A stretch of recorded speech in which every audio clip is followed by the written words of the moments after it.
자, 기도하고 시작하겠습니다. 하나님 은혜를 감사드립니다. 오늘도 말씀 앞으로 저희를 불러주시니 감사합니다. 들려주시는 말씀을 통하여 하나님의 사랑과 또 주님의 은총 가운데 거하는 저희가 되게 하여 주옵소서. 시종을 주님께 의탁드리오며 예수님의 이름으로 기도드립니다. 아멘. 네, 안녕하세요. 네, 네. 오늘은 오경의 네 번째 시간입니다. 창세기 12장부터 50장까지 말씀을 살펴보려고 하고요. 오늘 창세기 12장부터 50장까지에 해당하는 이야기를 족장사라고 부릅니다. 그래서 아브라함과 이삭 이야기, 또 야곱 이야기, 요셉 이야기, 이렇게 4명의 인물들을 중심으로 창세기 12장에서 50장까지 이야기가 펼쳐지고 있습니다. 오늘은 이 사람들의 이야기를 중심으로 여러분들하고 이야기를 나눠보려고 합니다. 먼저 아브라함과 이삭 이야기를 해보려고 하는데요. 창세기 12장이죠. 하나님께서 아브라함을 부르십니다. 뭐라고 말씀하셨냐 하면, 너는 내가 살고 있는 땅과 내가 난 곳과 너의 아버지의 집을 떠나서 내가 보여주는 땅으로 가라. 그렇게 말씀하셨습니다. 살고 있는 땅, 난 곳, 그리고 아버지의 집을 떠나라. 그렇게 말씀하셨고, 내가 보여주는 땅으로 가라. 그렇게 하셨습니다. 자, 이게 아브라함의 이동 경로인데요. 갈대아 우르를 떠나서 하란에 머물던 아브라함이 이제 가나안을 향해 가는 이런 그 여정을 거치게 되죠. 12장 전에 창세기 11장에 보시면 11장 31절에 이런 구절이 있어요. 아브라함의 이야기가 본격적으로 시작되기 전에 아브라함의 아버지의 이야기가 나옵니다. 데라라는 인물인데요. 데라는 아들 아브람과 하란에게서 난 손자 롯과, 여기서 이제 하란은 사람 이름이에요. 지명이랑 같은데 여기선 사람 이름입니다. 아들 아브람의 아내인 며느리 사레를 데리고 가나안 땅으로 오려고 바빌로니아 우르를 떠나서 하란에 이르렀다. 그러니까 아브라함은 아버지를 따라서 우르에서 떠나서 하란에 머물고 있는 그런 상황이죠. 이 그림에서 보면은 우르를 떠나서 하란에 있는 그런 상황에서 창세기 12장의 이야기가 펼쳐지게 됩니다. 그래서 아브라함의 여정을 보면은요, 우르에서 하란을 거쳐서 가나안으로 향하는 이런 길이에요. 그래서 고향에서 아버지의 집, 그죠? 머물던 아버지의 집을 떠나서 약속의 땅으로 가는 이런 과정입니다. 근데 이 동선에 한 가지 특이점이 있어요. 아브라함이 이동한 이 동선을 살펴보면 특이점이 있는데 바로 뭐냐 하면은 이 중심에서 주변으로의 이동이라는 점입니다. 중심에서 주변으로의 이동이라는 점이 아브라함의 여정에 있어서 특이한 점이에요.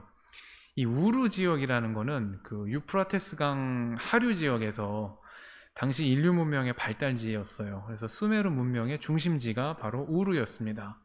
하란은 어떤 곳이었냐 하면은 그 우르에서 좀 떨어진 지역이죠, 북쪽으로.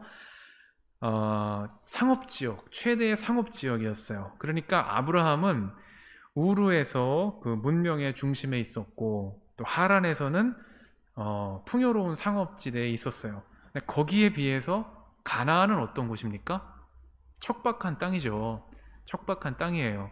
그러니까 하나님께서 가라고 하신 곳이 어디냐? 잘 살고 풍요로운 곳에서 척박한 땅으로 가라. 그렇게 말씀하셨다는 거예요. 그래서 아브라함의 여정의 특이점은 중심에서 주변으로의 이동이었다라는 것들을 저희가 생각을 해봐야 됩니다. 하란을 떠나서 가나안에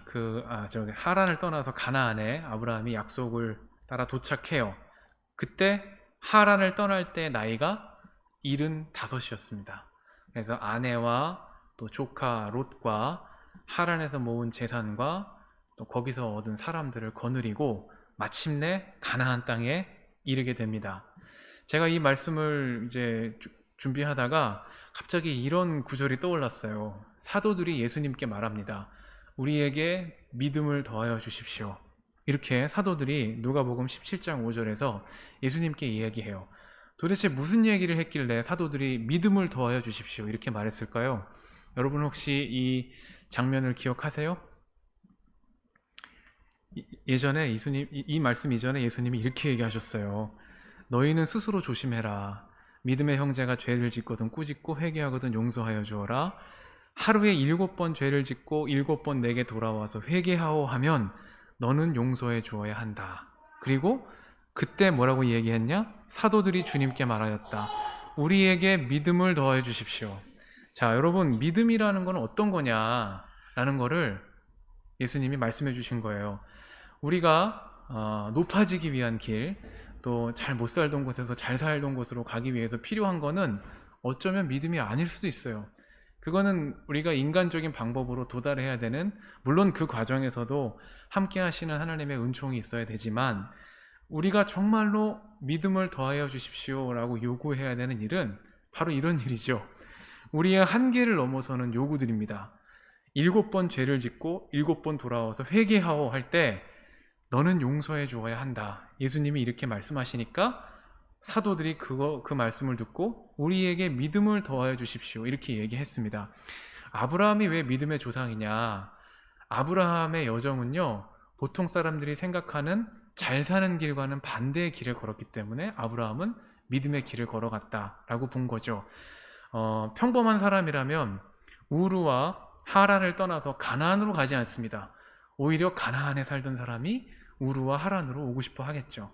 그러나 아브라함은 믿음을 가지고 약속을 따라서 그 길을 나섰기 때문에 우리가 아브라함을 믿음의 조상이라고 부릅니다.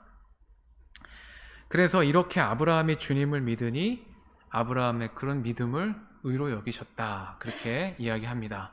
그리고 히브리서에서는 이 믿음으로 살았기 때문에 이런 믿음의 선조들을 훌륭한 사람이라고 증언하고 있다, 그렇게 이야기합니다. 하나님이 아브라함과 언약을 맺으셨죠. 2가지 언약을 맺으셨어요. 어떤 언약을 맺으셨냐? 첫째로는 자손의 언약을 맺으셨습니다. 창세기의 유명한 구절이죠. 아브라함을 데리고 바깥으로 나가세요. 그리고 이렇게 말씀하십니다. 하늘을 쳐다봐라. 내가 살 수 있거든 저 별들을 세봐라. 그렇게 말하죠. 그리고 나서 너의 자손이 저 별처럼 많아질 것이다. 그렇게 하나님이 말씀하십니다. 또 땅의 약속도 하셨어요. 뭐라고 말씀하셨냐? 너에게 이 땅을 주어서 너의 소유가 되게 하려고 너를 바빌로니아의 우르에서 이끌어냈다. 내가 이 땅을 이집트 강에서 큰 강 유프라테스에 이르기까지를 너의 자손에게 준다. 그렇게 아브라함에게 약속하셨습니다. 아브라함은 자손과 땅의 약속을 받았어요. 근데 우리가 이런 질문이 들죠. 왜 아브라함인가? 성경에 보면은 더 훌륭한 삶을 산 것처럼 보이는 인물들이 있잖아요. 의로운 노아가 있고요. 또 하나님과 동행했다는 그런 흠이 없는 당대의 의인 노아가 있죠. 또 불의에 맞서서 민족을 구출한 위대한 지도자 모세도 있습니다. 또 전쟁에 능한 용맹한 왕 다윗도 있죠. 그리고 영감 넘치는 예언자, 그죠? 통찰력이 빛나는 이사야도 있습니다. 그런데 이런 사람들을 믿음의 조상이라고 하지 않고 왜 아브라함을 믿음의 조상이라고 했을까? 그리고 하나님은 왜 아브라함을 불러서 아브라함과 언약을 맺으셨을까? 자, 거기에 대한 이야기가 창세기에 정확히 나와 있어요. 보세요. 창세기 18장 17절에서 19절의 말씀인데요. 이렇게 말씀하십니다. 주님께서 말씀하셨다. 내가 앞으로 하려는 일을 어찌 아브라함에게 숨기랴. 아브라함은 반드시 크고 강한 나라를 이룰 것이며 땅 위에 있는 나라마다 그로 말미암아 복을 받게 될 것이다. 그러면서 이렇게 말씀하셨어요. 내가 아브라함을 선택한 것은 그가 자식들과 자손들을 잘 가르쳐서 나에게 순종하게 하고 옳고 바른 일을 하도록 가르치라는 뜻에서 한 것이다. 그랬습니다. 그의 자손이 아브라함에게 배운 대로 하면 나는 아브라함에게 약속한 대로 다 이루어주겠다. 이렇게 하나님께서 말씀하셨어요. 아브라함을 선택하신 이유가 어디에 있냐? 아브라함이 자식들과 자손들을 잘 가르쳐서 나에게 순종하게 만들 사람이기 때문이라는 거죠.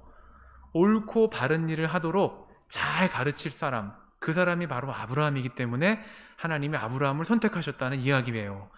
의로운 노아도 아니고 위대한 지도자 모세도 아니에요. 그리고 예언자 이사야도 아닙니다. 하나님이 아브라함을 선택하신 이유는 자손들에게 그 율법을 잘 가르치고 계승할 사람이기 때문에, 다시 말하면 아버지이기 때문에, 그죠? 아버지 아브라함이기 때문에 그를 선택하셨어요. 제가 어느 선배 목사님이 저한테 그런 말씀 하시더라고요. 어느 교회 가셨는데 이제 목사님이 설교가 그렇게 막 은혜롭지도 않고, 그 목사님이 얘기해요. 그런데 저 교회가 이렇게 부흥할까? 저 교회에 이렇게 사람들이 많아지고 그럴까? 그래서 이렇게 한동안 보셨대요. 근데 그러면서 그분이 찾아낸 특징이 있대요. 뭐냐면 그 목사님에게는 아버지의 마음이 있더라는 거예요. 뭐 설교를 그렇게 막 뛰어나게 잘하시는 것도 아니고, 그렇다고 뭐 이렇게 인간적인 뭐 다른 조건들이 뛰어나 보이지 않는데, 그분에게 한 가지 있는 게 있다. 뭐냐? 아버지의 마음을 그분이 가지셨더라. 그래서 저한테도 홍 목사 아버지의 마음을 가져야 돼, 이렇게 저를 격려해 주셨습니다. 근데 아브라함이 그랬다는 거예요. 아버지가 자녀들에게 율법을 가르치고 격려하고 또 하나님이 어떤 분이신지를 힘써 가르쳤던 것처럼 아브라함이 바로 그런 사람이었기 때문에 하나님은 아브라함을 선택하셨다는 거예요. 아브라함의 이름이 바로 그 의미를 담고 있습니다. 아브람이라는 거는 강한 아버지, 존귀한 아버지라는 뜻이거든요. 근데 아브라함이라는 거는 많은 민족들의 아버지라는 뜻을 가지고 있어요. 그러니까 아브라함은 아브라함으로 불리기 이전에도 아버지였어요. 그런데 많은 민족들의 아버지가 되어서 율법을 다음 세대에 계승하고 또 하나님의 뜻이 무엇인지 자녀들이 율법에 순종하도록 잘 가르쳐서 계승할 사람이기 때문에 하나님이 아브라함을 택하셨다라는 겁니다. 이 메시지가 사실은 우리에게 주는 의미가 적지 않습니다. 왜냐하면 우리는 우리 자신이 훌륭하고 또 어떤 업적을 이뤄야 하나님께 인정받을 수 있다라는 그런 생각을 부지불식간에 하잖아요. 근데 하나님이 아브라함을 선택하신 이유는 그런 데 있지 않다는 거예요. 오히려 자녀들을 잘 가르치고 자녀들을 하나님의 말씀으로 잘 인도할 사람이 아브라함이기 때문에 그를 선택하셨다라는 겁니다. 스가랴 4장 6절을 보면은 이스라엘의 역사를 이 한 구절로 요약할 수 있다고 랍비 가운데 어떤 분이 말씀했다고 제가 첫 시간에 말씀드렸습니다. 이거죠. 만군의 여호와께서 말씀하시되 힘으로 되지 아니하며 능으로 되지 아니하고 나의 영으로 된다 그랬습니다. 이렇게 힘도 아니고 능도 아니고 하나님의 영으로 지속되는 역사, 또 그런 사람들의 이야기가 이스라엘의 이야기이기 때문에 하나님이 이렇게 아브라함을 택하셔서 하나님의 영을 가르치도록, 그죠? 하나님의 영이 어떻고 주님이 어떤 분이시라는 것을 가르치도록 아브라함을 택하셨다라는 겁니다. 그래서 신명기 1장에서 5절, 6장 1절에서 5절 말씀이죠. 이스라엘아 들으라, 우리 하나님 여호와는 오직 유일한 여호와시니 너는 마음을 다하고 뜻을 다하고 힘을 다하여 내 하나님 여호와를 사랑하라 그랬습니다. 그래서 아브라함을 택하신 이유는 그의 어떤 인간적인 위대함 때문이 아니라 그가 바로 힘을 다하여 하나님을 사랑하는 이 계명을 자녀들에게 잘 전달할 사람이기 때문에 하나님이 그를 택하시고 복 주셨다라는 말을 우리가 여기서 할 수 있습니다. 자, 그리고 이제 아브라함과 이삭 이야기로 넘어가 보겠습니다. 아브라함이 하란을 떠날 때 75이었죠. 그런데 아브라함이 그 약속을 기다리지 못하고 이스마엘을 얻었을 때 아브라함의 나이가 86이었습니다. 그리고 마침내 아들 이삭을 얻었을 때 아브라함의 나이는 100살이었습니다. 그런데 그 아들을 얻자마자 하나님이 이런 말씀하시죠. 너의 사랑하는 외아들 이삭을 번제물로 바쳐라 그랬습니다. 그래서 그 말씀에 순종해서 아브라함은 길을 떠났고요. 얼마나 낙심했는지 성경은 이렇게 이야기합니다. 사흘 만에 아브라함은 고개를 들어서 멀리 그곳을 바라볼 수 있었다. 고개를 숙이고 계속 간 거죠. 고개를 들 힘이 없었다고 말해야 할 거예요. 100살이 돼서 얻은 외아들이고 또 그 긴 세월을 견뎌서 얻어낸 약속의 아들인데 하나님이 그 아들을 바치라고 하실 때 아브라함이 느꼈을 절망감이 어땠을지를 보여주는 대목입니다. 렘브란트의 그림인데요. 아브라함의 제사입니다. 천사가 와서 손을 잡고 손에 잡은 칼을 떨어뜨리는 그런 생동감이 여기서 엿보이는 그림이죠. 천사가 말합니다. 내가 너의 아들, 너의 외아들까지도 나에게 아끼지 아니하니 내가 하나님 두려워하는 줄을 이제 알았다. 그렇게 이야기합니다. 그리고 미리 준비하신 순양을 잡아다가 번제를 드리게 했습니다. 그래서 그곳의 이름을 여호와 이레, 주님께서 준비하신다 라고 했다. 그렇게 이야기하죠. 이 이야기는요, 하나님이 아브라함이 하나님께 외아들을 바치기까지 하나님을 사랑했다. 아브라함이 하나님을 사랑했다. 그렇게 읽을 수도 있지만 또 한편으로는요, 자식은 소유하는 게 아니다. 자식은 하나님께서 나에게 맡기신 거고 언제든지 하나님께 속한 그런 존재이다 라는 것을 긍정하도록 하셨다는데 또 그 의미가 있습니다. 아브라함은 그 나이가 많아서 얻은 아들이니만큼 그 아들에 대한 기대가 많았겠죠. 그리고 소유하고 자기의 뜻대로 하고자 하는 마음이 컸을 겁니다.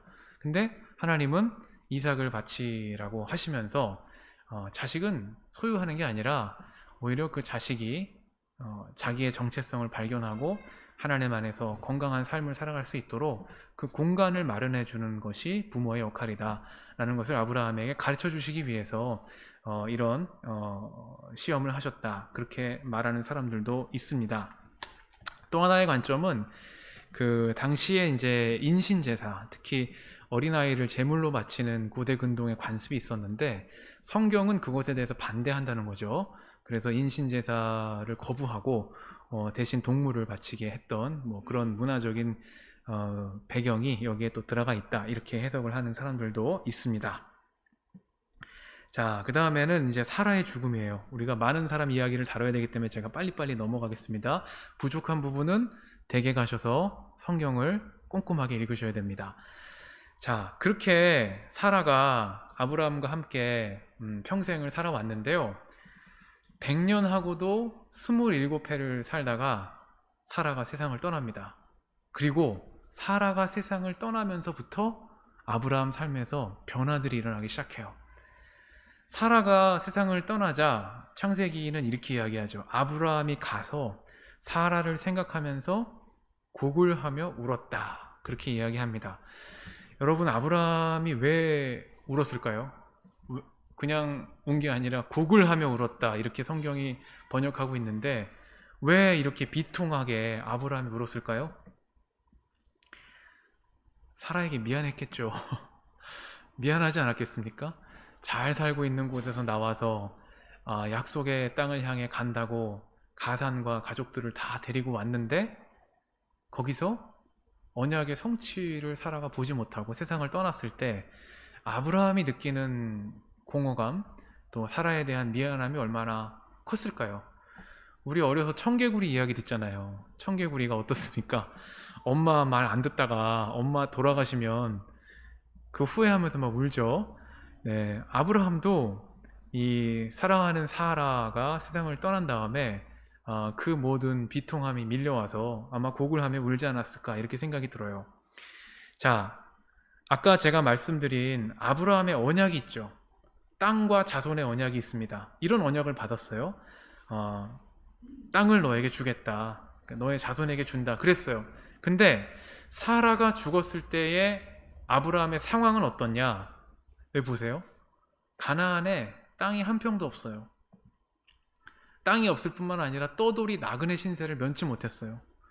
심지어 죽은 아내 사라를 매장할 장소조차 아브라함에게는 없었어요.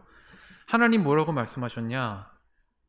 이집트 강에서 큰 강 유프라테스에 이르기까지 너의 자손에게 준다. 그렇게 말씀하셨는데 지금 아브라함이 처해 있는 현실은 뭐냐? 가나안에 땅이 한 평도 없다. 떠돌이 신세다. 그리고 심지어 아내를 매장할 장소조차도 없다. 라는 게 아브라함이 처해 있는 현실입니다. 또 자손의 언약은 어때요? 하늘의 별들을 세봐라. 너의 자손이 저렇게 많을 것이다. 그렇게 약속하셨죠? 근데 현실은 어떻습니까? 언약의 자식은 이삭 하나예요. 그나마도 번제물로 잃어버릴 뻔했어요. 게다가 이삭은 아직 결혼도 안 했습니다. 37세, 그죠? 사라가 아흔에 얻어서 127세에 세상을 떠났으니까 37세의 미혼이에요. 그러니까 하나님의 약속하신 땅과 자손의 언약은 아무것도 아브라함의 삶에서 이루어지지 않은 거예요. 그런 상황에서 아브라함은 사라를 떠나보냅니다. 그러니까 비통함에 곡을 하고 아브라함이 울었던 거겠죠. 그런데요, 여기서 놀라운 반전이 일어나요. 사라의 죽음 이후에 아브라함이 어떤 행동을 보였는가? 라는 것에 우리가 주목할 필요가 있습니다. 여러분들은 어떠시겠어요? 여러분이 아브라함처럼 잘 살던 곳에서 떠나서 약속의 땅이라는 곳을 향해서 왔는데 거기서 땅 한 평 없고 떠돌이 나그네 신세를 면치 못하고 아내가 떠났는데 아내를 매장할 땅 한 평도 없다. 그리고 하늘의 별만큼 많은 자손의 약속을 받았는데 지금 내 곁에는 아들 하나, 게다가 결혼도 안 한 37세에 이삭 하나가 있다. 그럼 여러분들 절망하지 않으시겠어요? 절망하지 않으시겠습니까? 근데 아브라함은 그렇게 하지 않았습니다. 아브라함은 어떻게 했냐? 그때부터 언약의 성취를 위한 행동에 나섰어요. 어떻게 했냐? 자, 무덤으로 쓸 땅을 여러분에게서 좀 살 수 있게 해주기를 바랍니다. 라고 햇사람들에게 이야기합니다. 창세기 23장 3절에서 4절을 보면 그 사라를 묻을 매장지를 구입하기 위해서 행동에 나선 거예요. 아브라함은 지금 자기 수중에는 아무런 땅이 없어요. 그러나 사라의 죽음이 계기가 돼서 그때부터 사라의 그 매장지를 구입하고 그리고 구입한 땅을 자손들에게 물려줄 수 있는 권리를 취득하면서 땅 언약의 성취를 향해서 한 걸음씩 나아가게 됩니다. 절망하지 않고 앞을 향해 간 거죠. 자손은 어떻습니까? 아브라함이 취한 행동은 뭐냐? 자기의 종을 보내서 이삭의 아내감을 찾아오도록 시킨 거예요. 그래서 아브라함이 늙은 종에게 말하죠. 너는 나의 아들의 아내가 될 여인을 나의 고향, 나의 친척이 사는 곳으로 가서 이삭의 아내가 될 사람을 찾겠다고 나에게 맹세해라. 그렇게 얘기했습니다. 아브라함의 시선은 뒤에 있었던 게 아니에요. 사라가 떠났지만 아브라함은 하나님께서 약속하신 그 미래를 향해서 자기의 시선을 고정하고 있었습니다. 그래서 땅은 없었지만 땅을 구매하기 위해서 행동에 나섰고 비록 자식은 이삭 하나였지만 그 이삭을 결혼시켜서 자손의 축복을 이루기 위한 행동에 나섰다라는 거예요. 그게 아브라함의 위대함입니다. 그래서 아브라함은요, 낙심하지 않았어요. 뒤를 돌아보지 않고 언약의 성취를 위해서 실행에 나섰습니다. 사라를 매장할 땅을 구입했고 또 이삭의 배필을 찾으러 사람을 보낸 거죠. 아브라함은 낙심할 충분한 이유가 있었잖아요. 잘 살던 곳에서 나왔죠. 또 사서 고생했죠. 사랑하는 아내가 또 보람의 결실도 보지 못하고 세상을 떠났죠. 약속의 성취는커녕 아내 묻을 땅 한 평도 없죠. 이삭은 장가도 안 갔죠. 게다가 자기 나이는 몇 살입니까? 137세. 그렇죠? 나이가 그렇게 많이 들면 어떻습니까? 마음이 더 조급해지겠죠. 도대체 언제 하나님은 나에게 약속하신 그 일을 이루실 건가? 내가 평생 속아가지고 이렇게 사는 거 아닌가? 그런 생각이 들지 않겠습니까? 절망할 모든 이유가 아브라함에게는 있었어요.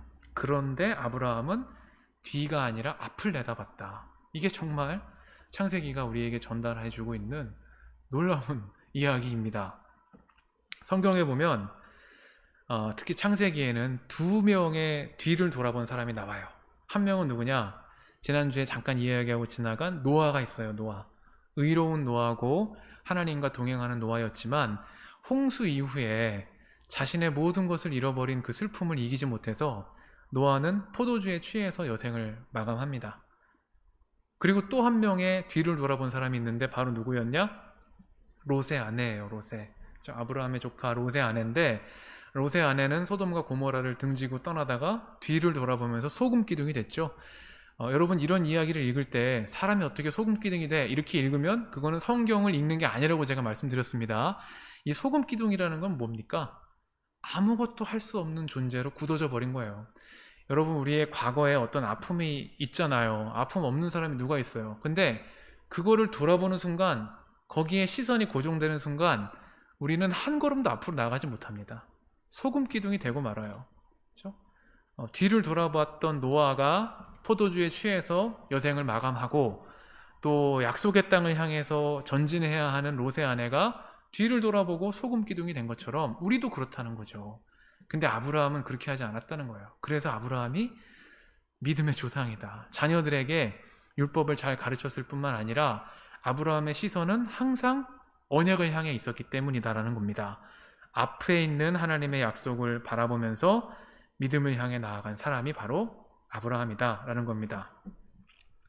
제가 이거 강의 준비하다가 찬송이 하나가 떠오르더라고요. 예전에 불렀던 찬송인데 복음성가죠. 여러분 이 찬송 아세요? 주님 뜻대로 살기로 했네. 제가 여기서 부르면 부흥회가 되니까 부르지는 않겠습니다만 주님 뜻대로 살기로 했네. 주님 뜻대로 살기로 했네. 주님 뜻대로 살기로 했네. 뒤돌아서지 않겠네. 그죠? 이 세상 사람 날 몰라줘도, 이 세상 사람 날 몰라줘도, 이 세상 사람 날 몰라줘도 뒤돌아서지 않겠네. 3절은 뭡니까? 세상 등지고 십자가 보내, 세상 등지고 십자가 보내, 세상 등지고 십자가 보내, 뒤돌아서지 않겠네. 그 찬양이 갑자기 떠오르더라고요. 그래서 제가 몇 번 혼자서 불렀습니다. 뒤돌아서지 않아야 돼요. 우리가 성찰한다는 것과 우리의 시선을 과거에 고정시킨다는 건 다른 겁니다. 성찰은요, 앞으로 나아가기 위한 힘을 우리에게 줘요. 내가 잘못했던 거, 더 나은 미래를 향해서 어떻게 우리가 나아가야 할지를 알려주는 것이 성찰입니다. 그런데 노아나 롯의 아내가 했던 거는요, 성찰이 아니에요. 과거의 발목을 붙잡히는 겁니다. 그런데 아브라함은 주님 뜻대로 살기로 했네, 뒤돌아서지 않겠네 하는 그 결단을 가지고 약속의 성취를 향해서 나아갔다라는 겁니다. 자, 이런 이야기들을 우리가 아브라함의 이야기에서 읽어낼 수 있겠다라고 제가 간단히 말씀드렸습니다. 또 한 명의 인물은요, 야곱이에요. 야곱. 이거는 야곱의 축복이라는 그림이죠. 야곱이 이삭, 눈이 어두운 이삭을 속여서 축복을 받아내고 있는 그런 장면입니다. 여러분 우리가 야곱의 이야기를 들을 때마다 이런 질문이 떠오르지 않습니까? 도대체 왜 야곱인가? 왜 아브라함인가? 라는 질문도 유효하지만 저는 야곱이라는 이야기를 들을 때 도대체 왜 야곱의 자손이라고 할까? 왜 이스라엘의 자손이라고 할까? 야곱은 노아처럼 의로운 사람도 아니고 하나님과 동행하는 사람이라는 말도 없잖아요. 또 아브라함처럼 중심에서 주변을 향해서 이동한 사람도 아니에요. 자식들에게 올바른 것을 가르칠 만한 사람도 아닌 것으로 보여요. 왜냐하면 자기가 속이는 사람이잖아요. 또 이삭처럼 자기를 번제물로 바치는 그런 희생적인 인물도 아니에요. 그렇다고 모세처럼 지도력이 뛰어나냐? 그렇지도 않아요. 불의에 항거하는 정의로운 지도자의 모습에 어울리는 사람이라기보다는 일신의 안위를 위해서 도망치는 비겁한 도망자, 그게 야곱의 모습 아닙니까? 근데 왜 도대체 이스라엘 사람들은 자신을 야곱의 자손이다, 이스라엘의 자녀다 이렇게 부르는 걸까? 라는 질문이 저에게 있어요. 여러분에도 아마 있으실 거라고 생각합니다.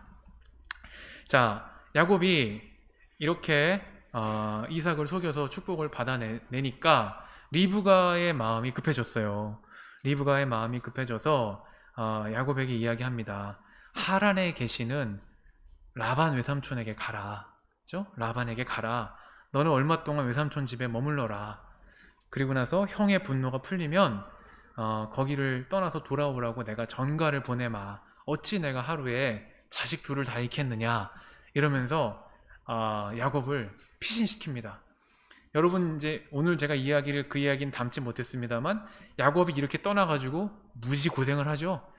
자기가 속인 거에 몇 갑절을 속고선 일생을 험난한 세월을 야곱이 살게 됩니다.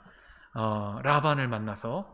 그러니까 이 속이고 그렇게 해서 지름길을 간다고 생각했지만 하나님은 그 지름길, 자기가 속여서 갔다고 했던 그 지름길의 몇 배에 해당하는 시간을 통해서 야곱을 하나님의 사람으로 만들어 가시는 그런 과정을 거치게 되는 거죠.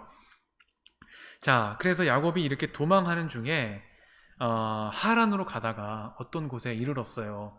그런데 해가 저물었습니다. 거기서 하룻밤을 지내게 됐습니다.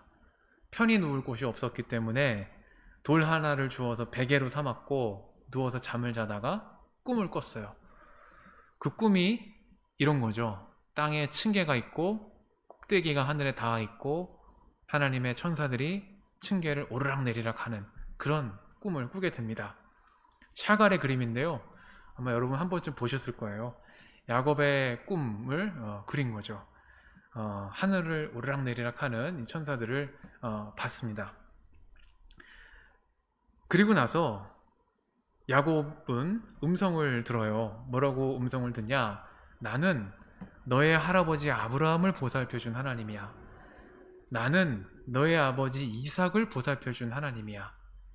내가 지금 누워있는 이 땅을 너와 너의 자손에게 주겠다. 그렇게 이야기합니다. 그러면서 내가 너와 함께 있어 내가 어디로 가든지 너를 지켜주고 내가 너를 다시 이 땅으로 데려오겠다. 내가 너에게 약속한 것을 다 이루기까지 너를 떠나지 않겠다. 이런 음성을 듣게 됩니다. 자, 그러면서 야곱은 이렇게 생각해요. 주님께서 분명히 이곳에 계시는데도 내가 미처 몰랐구나. 이곳은 하나님의 집이다. 여기가 바로 하늘로 들어가는 문이다. 그렇게 이야기합니다. 야곱은 익숙한 땅을 떠났어요. 부모님의 집을 떠나서 홀로 도망자 신세가 됐습니다. 캄캄한 밤을 맞았죠. 언제 야곱의 대적이 와서 야곱을 해할지 두려움과 불안으로 그 긴 밤을 보내야 했어요. 그때 야곱이 하나님을 만났습니다. 말하자면 가장 취약한 상황에서 사방을 둘러보아도 나를 도와줄 사람 없고 다 나를 비난하고 나의 잘못에 대해서 손가락질을 하는 사람들밖에 없을 때 그때 야곱은 주님께서 분명히 이곳에 계시는데 내가 미처 그것을 몰랐구나 하는 깨달음을 얻게 돼요. 그래서 이곳이 하나님의 집이다. 여기가 하늘로 들어가는 문이다. 이렇게 고백합니다. 여러분 여기서 이곳, 여기, 지금 이게 어딘지를 잘 살펴보셔야 돼요. 제가 말씀드렸죠. 이곳, 여기로 말하는 이 장소는 결코 안락한 곳이 아닙니다. 근데 야곱은 똑같은 상황을 다른 시각으로 받아들이게 된 거죠. 자기 주변에 있는 그런 환경들, 또 자기가 처해 있는 상황은 비참한 상황임에 틀림없어요. 하룻밤 사이에 그 모든 삶의 조건이 변하지 않습니다. 근데 야곱이 변화한 건 뭐냐? 그 상황을 바라보는 자신의 시각이에요. 그러면서 이곳이 하나님의 집이다. 여기가 바로 하늘로 들어가는 문이다. 이렇게 야곱이 고백하게 되는 거죠. 가장 취약한 상황에 있을 때 하나님이 함께 계신다는 것을 야곱은 깨달았어요. 그래서 하나님의 집이 여기고 하늘로 들어가는 문이다 라는 것을 알게 됐습니다. 우리 시편에 시인이 이렇게 노래하잖아요. 내가 사망의 음침한 골짜기를 다닐지라도 해를 두려워하지 않을 것은 주께서 나와 함께 하심이라. 이렇게 고백하지 않습니까? 그러니까 야곱이 깨달은 것은 언제나 어디에서나 나는 혼자가 아니다. 비록 내가 혼자 있고 내 주변에 나를 도울 사람 보이지 않지만 나는 혼자가 아니구나. 하나님이 늘 나와 함께 하고 계시고 약속하신 축복의 언약을 이루시기까지 나를 떠나지 아니하시는구나 라는 것을 야곱이 깨닫고 그 은혜에 눈뜨게 된 겁니다. 그래서 야곱의 하나님은 어떤 하나님이냐? 내가 하나님에 대한 믿음을 잃었을 때도 나에 대한 믿음을 버리지 않으시는 하나님이에요. 내가 나를 사랑할 수 없어요. 내가 나를 생각할 때 부족하고, 그렇죠? 비겁하고, 때로는 도망자 같은 신세가 될 수 있는 그런 비참함에 처하기도 하지만, 그래서 내가 나에 대한 믿음을 잃어버릴 때도 있지만 하나님은 그렇게 하지 않으신다는 거예요. 하나님은 그렇게 하지 않으시고 사망의 음침한 골짜기에 있을 때라도 언제나 나와 함께 하시는 분이다. 내 손을 잡아서 일으켜 주시는 분이 하나님이시다 라는 것을 우리가 야곱의 믿음을 통해서 알게 됩니다. 또 하나 야곱을 이야기할 때 빼놓을 수 없는 에피소드가 있죠. 야곱의 씨름이에요. 역시 렘브란트의 그림인데 천사와 씨름하는 야곱입니다. 자, 야곱이 그 밤에, 그러니까 에서를 만나기, 제가 중간에 이게 내용이 너무 많아서 자꾸 중간에 에피소드를 건너가니까 여러분들이 부족한 부분을 채워서 읽으셔야 돼요. 그러니까 에서를 이제 만나기에 앞서서 그 두려운 마음을 안고 그 재물들과 자손들을 먼저 앞서서 다 보냅니다. 그리고 나서 야곱은 또 홀로 남게 돼요. 또 홀로 남게 돼요. 그런데 그때 또 어떤 이가 나타나서 야곱을 붙잡고 동이 틀 때까지 씨름을 하는 그런 일이 일어납니다. 그 사람은 야곱을 도저히 이길 수 없다는 것을 알고 야곱의 엉덩이 뼈를 쳐요. 그래서 야곱은 그와 씨름하다가 엉덩이 뼈를 다칩니다. 날이 새려고 하니까 놓아달라고 했죠. 그런데 야곱은 어떻게 했냐? 자기에게 축복해주지 않으면 보내지 않겠다고 떼를 썼습니다. 떼를 썼다. 그래서 그 사람이 이렇게 물어봐요. 너의 이름이 무엇이냐? 야곱입니다. 그러니까 내가 하나님과 겨루어 이겼고 사람과도 겨루어 이겼으니 이제 내 이름은 야곱이 아니라 이스라엘이다. 이렇게 이야기하죠. 저는 이 구절을 접할 때마다 그래, 사람과 겨루어 이겼다. 이거는 야곱의 인생을 놓고 볼 때 그럴 만한 얘기야. 그죠? 비록 도망자 신세로 타지에 왔지만 거기서 자기가 가산도 늘리고 또 화해도 이끌어내면서 자기 삶을 인정받는 그런 삶을 살았기 때문에 야곱은 그래, 사람과 겨루어 이겼다고 할 만한 사람이야. 근데 제가 받아들이기 어려웠던 거는 뭐냐? 하나님과 겨루어서 이겼다. 하나님과 겨루어서 이겼다는 이 말을 도대체 어떻게 받아들여야 될까 하는 게 꽤 오랫동안 고민이었어요.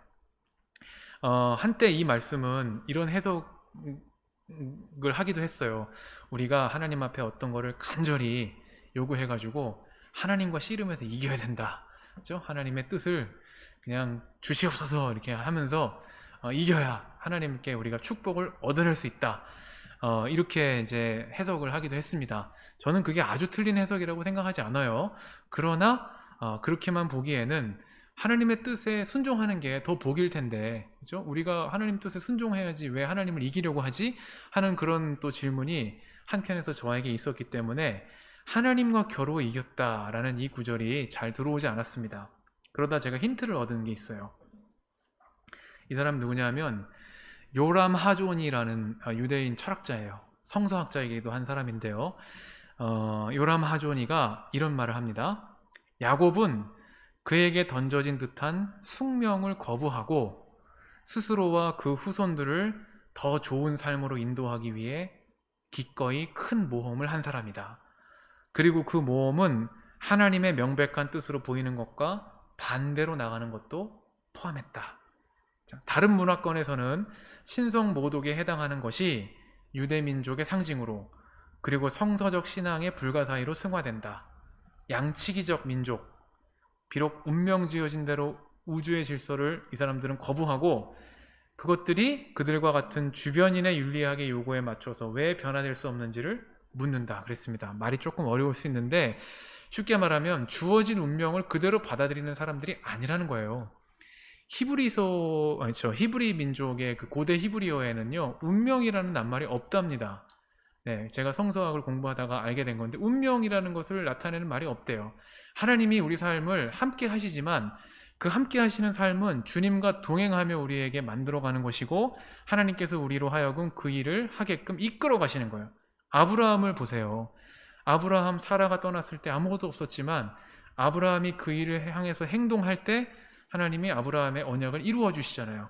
그러니까 우리에게 운명 지어진 삶이 있다라는 것은 그리스적인 생각에, 그리스 비극의 영웅들이 자신의 어떤 탁월함을 가지고 운명을 개척하려고 했으나 어쩔 수 없는 비극에 맞닥뜨려서 파멸에 이르게 되는 그런 그리스적인 세계 속에서는 운명이라는 말이 힘을 얻어요.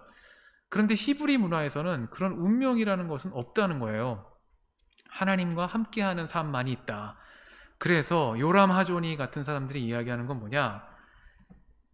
구약은 복종의 윤리학만을 말하는 책이 아니다라는 겁니다. 오경은 하나님 앞에 순종하는 삶이 복된 삶이고 그것이 올바른 길이라는 것을 우리에게 가르치지만, 다른 한편으로는 왕이나 국가나 전통이나 심지어 하나님이 만들었다라고 우리에게 이야기되는 어떤 질서까지도 용기 있게 충돌하는 사람을 포용하는 그런 어떤 저항자들, 그런 양치기들의 윤리가 이스라엘의 그 윤리다, 이렇게 이야기합니다. 자, 이런 걸 똑같은 얘기를 다른 맥락에서 한 사람이 또 있어요. 아브라함 요슈아 헤쉘이라는 이분들 앞인데요. 이분은 이렇게 이야기해요. 종교의 본질은 전투다. 그것은 영적인 타성, 게으름, 무감각에 대한 싸움이다. 종교적인 삶을 산다는 것은 반대자를 마주본다는 것, 위험을 받아들이고 도전한다는 것이다. 그런 도전을 피한다든지 시류에 휩쓸리는 것은 철저하게 종교적인 삶을 살지 못한다는 것을 뜻한다. 이렇게 이야기합니다. 자, 그러니까 종교적인 삶의 본질은 싸움이라는 거예요. 이거는 우리가 순종하는 삶과는 어떻게 보면은 이게 배치되는 것 같지만, 한편으로는 하나님의 뜻에 순종해야 싸움에도 나설 수 있습니다. 하나님의 뜻을 믿고 거기에 순종할 수 있어야 잘못된 것에 저항할 수 있는 용기도 생기는 거거든요. 야곱은 바로 그런 사람들의 어떤 원형을 우리에게 드러내주고 있는 사람이라는 거죠. 코츠커라는 사람, 그러니까 햇셀의 스승인데요. 이 햇셀 랍비는 이렇게 이야기해요. 코츠커의 일생은 여러 방면에서 극적인 전투였다. 그것은 자신과 자기 제자들과 그리고 하늘과의 싸움이었다. 그는 야곱처럼 황혼역으로부터 동이트기까지 하나님과 씨름했고 인간과 씨름했다. 그렇게 이야기합니다. 그러니까 하나님과 겨루어 이겼고 사람과 겨루어 이겼으니 내 이름은 야곱이 아니다 이스라엘이다 라는 말의 의미는 뭐냐? 하나님은 우리가 그 어떤 일에 있어서 이런 저항하고 또 올바르지 않은 어떤 강요에 있어서 맞서는 것까지도 당신의 뜻으로 품어내시는 분이라는 거예요. 우리에게 순종을 가르쳐 주실 때 우리는 권위에 대한 맹목적 순종을 우리에게 요구하시는 것이 아니라 하나님과 때로는 겨루어 이길 수 있는 용기도 우리에게 허락하시고, 실제로 그렇게 하나님과 씨름해서 하나님을 이긴 사람들, 그 사람들이 이스라엘의 자손이란 얘기죠. 근데 여기서 우리가 한 가지 생각해 볼 게 있어요. 하나님과 씨름은 아무 때나 나서는 게 아니죠. 야곱은 하나님과 씨름에 나서서 큰 타격을 입었죠. 그래서 그 몸에 그 흔적을 지니게 됐습니다. 그러니까 우리가 순종과 이런 저항을 제가 생각할 때는 같은 무게로 두면 안 될 것 같아요. 왜냐하면 우리는 순종하고 하나님의 말씀을 따르는 삶이 바탕이 돼야지만 올바른 저항도 할 수 있는 사람들이라는 거죠. 올바른 싸움에도 나설 수 있는 사람들이라는 거예요. 그래서 야곱이 하나님과 겨루어 이겼고 사람과도 겨루어 이겼다라는 것은 우리가 복종의 윤리를 넘어서 저항의 윤리, 또 하나님의 뜻을 실현하기 위한 투쟁으로서의 종교, 이런 어떤 가치들도 담아내고 있는 본문이다. 이렇게 해석을 해볼 수가 있을 것 같습니다. 자, 마지막은 요셉의 이야기예요. 자, 요셉의 이야기가 창세기에서 제일 많은 부분을 차지하고 있습니다. 그만큼 요셉이라는 인물이 가지고 있는 그 의미가 이스라엘 민족에게 크다고 할 수 있죠. 요셉은요, 여러분 다 아시는 것처럼 철이 없었어요. 17살 된 요셉인데 하는 일은 뭐였냐? 형들의 허물을 아버지에게 일러 바치는 일이었죠. 그런데도 그 이스라엘은 요셉을 사랑했어요. 왜냐하면 나이 들어서 얻은 아들이니까. 그래서 화려한 옷을 지어서 입혔습니다. 그래서 그 요셉은 그 아버지의 사랑에 힘입어 가지고 더 철없이 행동했겠죠. 그래서 형들은 그런 요셉을 미워했다고 해요. 얼마나 미워했냐? 말 한마디도 다정스럽게 하는 법이 없었다고 합니다. 형들의 입장에서 생각해 보면은 그럴 것 같아요. 여러분, 야곱이 얼마나 철이 없어요. 네, 아버지를 믿고 형들이 하는 일 다 일러 바치고, 그런데도 아버지는 요셉만 이뻐하고, 그러니 말 한마디 다정하게 하고 싶지 않았겠죠. 근데 그러다가 사단이 나죠.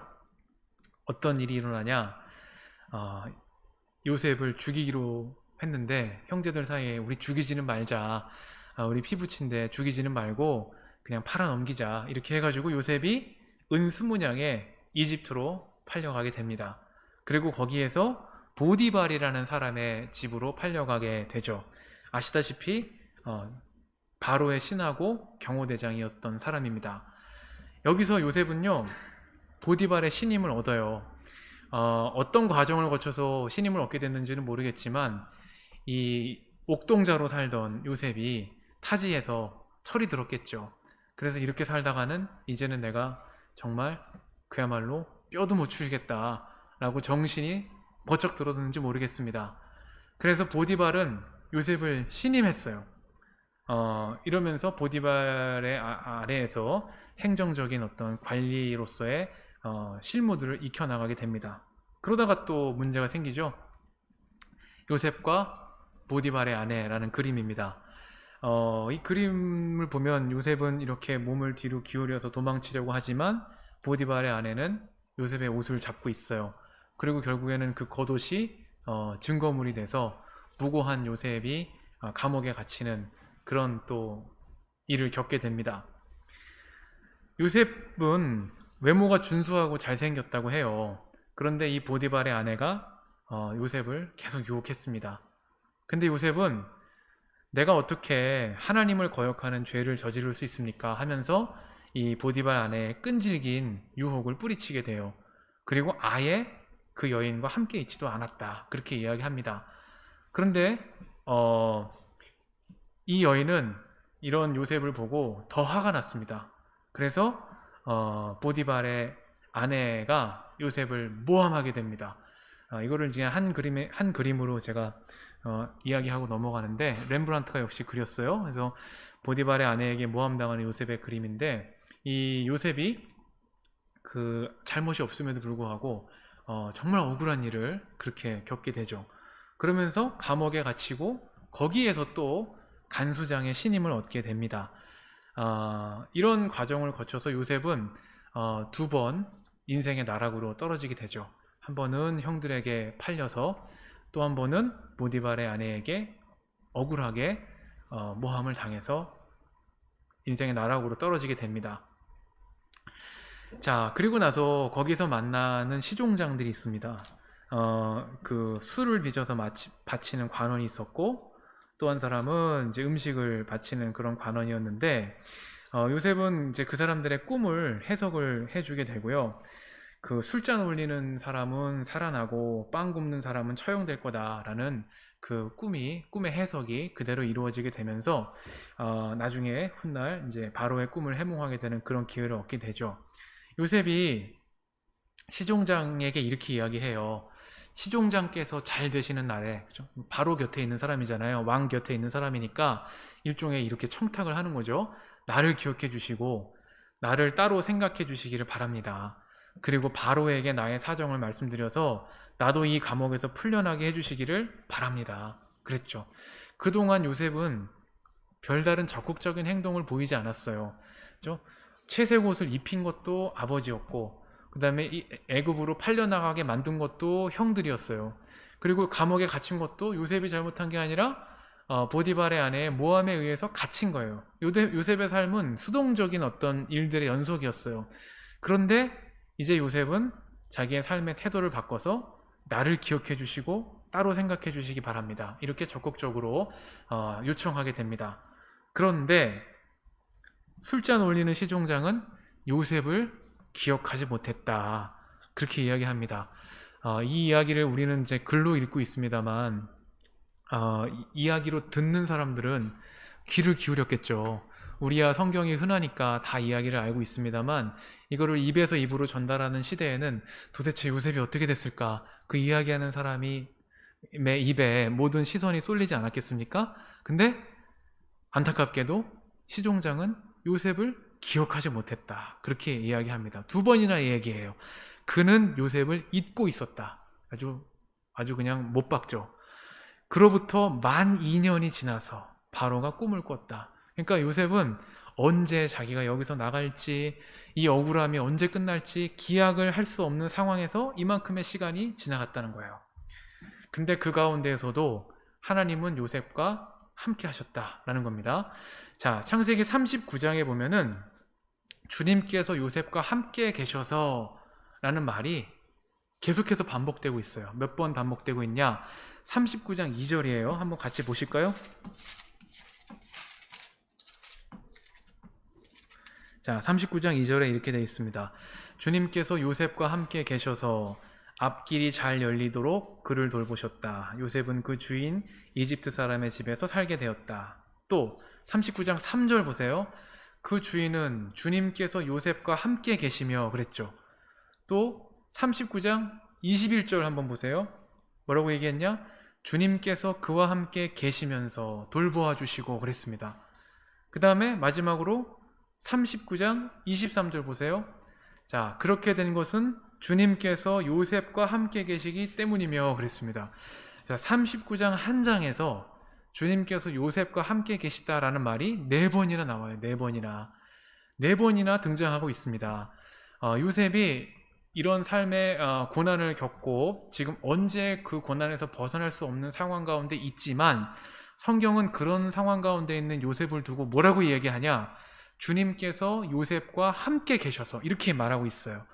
네, 전혀 지금 그래 보이는 상황이 아니잖아요. 언제 이 억울함에서 내가 풀려날지 우리가 그 과거를 생각하면 도저히 잠을 잘 수 없는 그런 억울한 상황이 요셉에게 펼쳐지지 않았습니까? 근데도 주님께서 요셉과 함께 계셔서 라는 말을 창세기에서 4번이나 하고 있다. 39장에서 라는 겁니다. 자, 이걸 통해서 이 요셉의 이야기가 우리에게 전달하고자 하는 메시지가 있습니다. 바로 뭐냐? 과거를 바꿀 수는 없지만 과거를 바라보는 시선은 바꿀 수 있다는 거예요. 여러분, 이게 오늘 이야기한 모든 사람들의 공통점이에요. 아브라함도 그랬잖아요. 아브라함도 자기가 지나온 시간에 눈을 두면 한 걸음도 앞으로 나갈 수 없는 상황이라고 말씀드렸죠. 그런데 과거에 눈을 두지 않았어요. 언약의 성취를 향해서 앞을 봤습니다. 이삭도 그랬고 또 야곱도 그랬죠. 여기가 하늘로 들어가는 문이다. 하나님이 계시는 곳이 여기다. 라고 생각하면서 자기의 지나온 길, 또 환경을 돌아보고 탓하지 않았어요. 요셉도 그랬습니다. 과거를 바꿀 수는 없어요. 자기의 잘못 때문에 일어난 일이 아니지만 그 억울한 과거에 발목이 잡히지 않았습니다. 그러나 요셉이 한 일은 뭐냐? 과거를 바라보는 시선을 바꾸는 거였어요. 어떻게 그럴 수 있었느냐? 주님이 요셉과 함께 계셔서, 그렇죠? 주님이 요셉과 함께 계심으로 자기의 삶을 새롭게 해석할 수 있었다는 거예요. 이거를 이렇게도 표현해 볼 수 있습니다. 코그니티브 리프레이밍이라고 인지적 재구조화 이렇게 얘기해야 되나? 인지적 틀을 새로 짜는 거예요. 그러니까 주님께서 함께 계시다라는 말을 다른 의미로 생각해 보면 자기의 지나온 시간을 완전히 새로운 시각으로 재해석할 수 있는 안목이 생겨났다는 거예요. 여러분, 사람이 비참해질 때가 언제인 줄 아세요? 열심히 노력하고 내가 한다고 했는데 나에게 돌아오는 게 이거밖에 없어. 나는 저 사람에게 잘하려고, 나는 여기에 이렇게 하려고 내 모든 노력을 쏟았는데 나에게 돌아오는 게 고작 이거야? 라는 걸 생각할 때 그 사람은 절망합니다. 롯의 아내처럼 심하면 소금 기둥이 될 수도 있어요. 그래서 한 걸음도 앞으로 나가지 못하고 그 자리에 멈춰설 수 있습니다. 근데 주님께서 요셉과 함께 계셔서 라는 이 39장에 4번이나 반복되는 말은 우리에게 어떤 시각을 열어주느냐? 완전히 새로운 시각으로 자기의 과거를 보게 만들어요.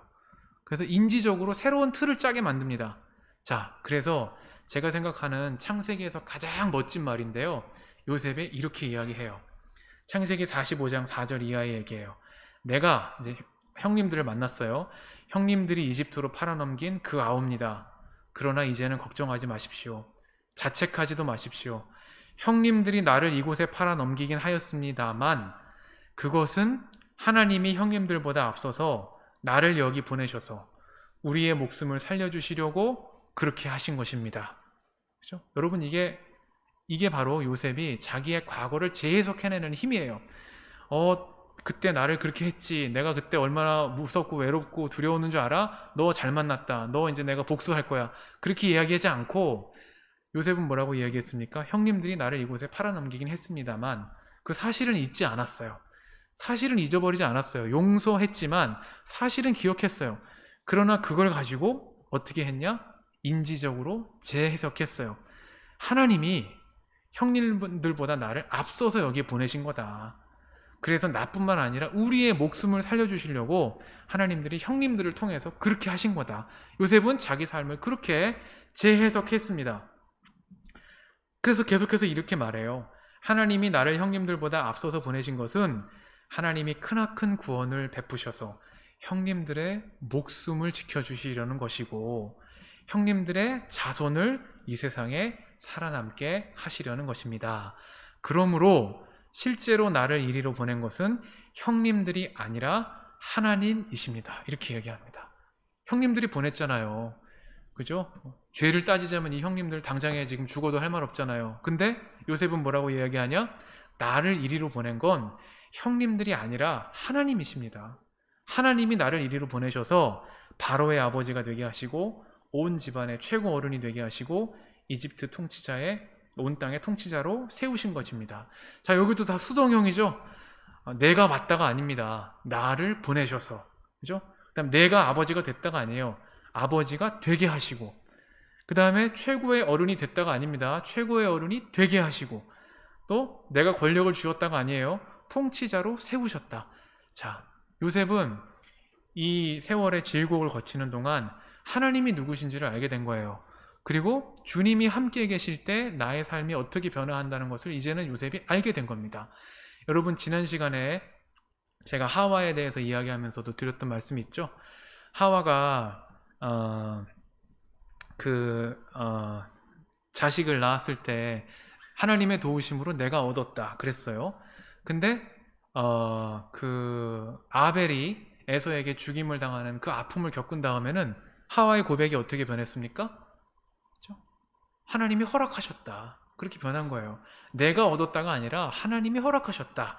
라는 그런 어떤 삶에 대한 인정과 감사로 변하게 된 거죠. 요셉도 그렇습니다. 실제로 나를 이리로 보낸 것은 형님들이 아니라 하나님이십니다. 그렇게 이야기한 거죠. 그래서 결론적으로 이렇게 말할 수 있어요. 하나님이 함께 계시는 사람, 임마누엘의 사람은 어떤 사람이냐? 모든 일이 은총의 통로라고 고백하는 사람이에요. 모든 일이 축복의 언약을 성취해 가시는 과정이라고 믿는 사람이에요. 여러분, 오늘 성령간임절 설교도 그런 주제로 말씀 나눴죠. 나를 사랑하고 아끼고 내 곁에 나에게 도움을 주기 위해서 있는 사람들만 하나님의 손길이 아니라는 거예요. 나를 반대하는 사람, 적대자, 심지어 원수조차도 하나님이 당신의 손길을 펼치시기 위해서 내 곁에 허락하신 사람들이다 라는 믿음, 그죠? 라는 인지적 재구조화가 우리에게 필요하다라는 겁니다. 그건 사실이 아니고 좋을 대로 해석하는 거죠. 맞아요. 네. 그러나 사실을 사실대로 봤을 때 어떤 결과가 생겨나느냐, 그걸 생각해 보면 좋은 열매가 맺히지 않아요. 사실이 그렇다 해도, 그렇죠? 사실이 그렇다 하더라도 그 사실을 받아들이는 내가 믿음으로 그 사실을 받아들이고 수용하게 되고 재해석할 때 우리는 요셉과 같은 임마누엘의 사람, 요셉과 같은 하나님이 함께 계시는 능력을 드러내는 그런 사람이 될 수 있다는 이야기입니다. 그래서 다시 한번 제가 읽을게요. 스가랴 4장 6절이죠. 만군의 여호와께서 말씀하시되 이는 힘으로 되지 않고 능으로 되지 않고 오직 나의 영으로 된다 그랬습니다. 그래서 이 하나님의 영으로 충만한 삶, 그런 삶은요, 힘도 이기고요, 능도 이겨요. 세상 권력 등에 업고, 그죠? 세상 재물 권력 등에 업고 큰 소리 치는 사람들, 오직 나의 영으로 된다는 이 말씀 앞에 회개해야 될 줄로 믿습니다. 그리고 신명기에 이렇게 얘기하잖아요. 마음을 다하고 뜻을 다하고 힘을 다해서 하나님 여호와를 사랑하라. 이스라엘 백성들은 이런 신앙의 조상들의 이야기를 통해서 바로 이 사실을 자손들에게 전해주고 싶었던 거예요. 아버지 아브라함이기 때문에 자녀들에게 이 사실을 잘 전달할 사람이었고, 그래서 아브라함이 선택된 것처럼 오늘날에도 힘과 능이 아니라 나의 영으로 된다. 그래서 마음과 뜻과 힘을 다해서 하나님을 사랑하는 것이 결국에서는 이 땅에서 복받고 하나님께 영광 돌리는 삶을 살아가는 길이다 라는 것을 자손 대대로 가르치고 그것을 실행하게끔 끊임없이 이야기하는 사람들이 히브리 성서, 히브리 민족이다 라는 이야기입니다. 자, 과거를 바꿀 수 없지만 과거를 바라보는 시선은 바꿀 수 있다 라는 것을 우리가 오늘 요셉의 이야기를 통해서 배웠고요. 그래서 신앙은 이러한 관점을 통해서 삶 전체를 변화시킨 사람들의 이야기예요. 아브라함, 뒤를 보지 않고 언약을 향해 나갔습니다. 이삭, 야곱, 요셉 다 마찬가지입니다. 뒤를 돌아본 노아, 포도주에 취해서 여생을 마감했고 또 롯의 아내 소금기둥이 됐습니다. 그런 사람들과 달리 축복의 언약을 이루기 위한 행동에 나서는 사람들, 그 사람들은 과거를 바라보는 시선을 하나님의 은혜로 바꾸게 된 사람들이다 라는 말씀을 드립니다. 자, 그래서 결론적으로 창세기 12장에서 50장은요 인생의 실패와 좌절을 딛고 믿음으로 전진한 사람들의 이야기예요. 네. 온갖 시련 속에서도 그 자리에 머물러 있지 않고 자기의 비참함에 빠지지 않고 자기 연민의 덫에 갇히지 않고 믿음으로 한 걸음 나아간 사람들의 이야기가 창세기 12장에서 50장에 걸쳐서 드러나고 있는 이야기입니다. 자, 이런 이야기를 들으면서 우리도 힘을 얻죠. 저도 힘을 얻습니다. 제가 첫 시간에 성경 공부 연계 제가 공부하려고 열었습니다. 그렇게 말씀드렸잖아요. 사실은 저는 이 말씀을 이렇게 공부하면서 저에게 주시는 은혜도 참 많아요. 아, 이랬구나. 내가 이렇게 하고 넘어갔는데 이 말씀 속에 또 이런 의미가 있었구나 하는 것을 제가 먼저 만나면서 아주 행복한 그런 성경 공부 시간을 저는 보내고 있습니다. 그래서 마지막으로 이렇게 얘기해보죠. 주님 뜻대로 살기로 했네. 뒤돌아서지 않겠네. 자, 이 찬양 우리가 항상 기억하시고 창세기 믿음의 조상들이 걸어간 길이 우리의 길이 되고 또 여러분의 가정의 길이 되고 우리 교회의 길이 되면 좋겠습니다. 네, 오늘도 긴 시간 경청해 주셔서 감사합니다. 네.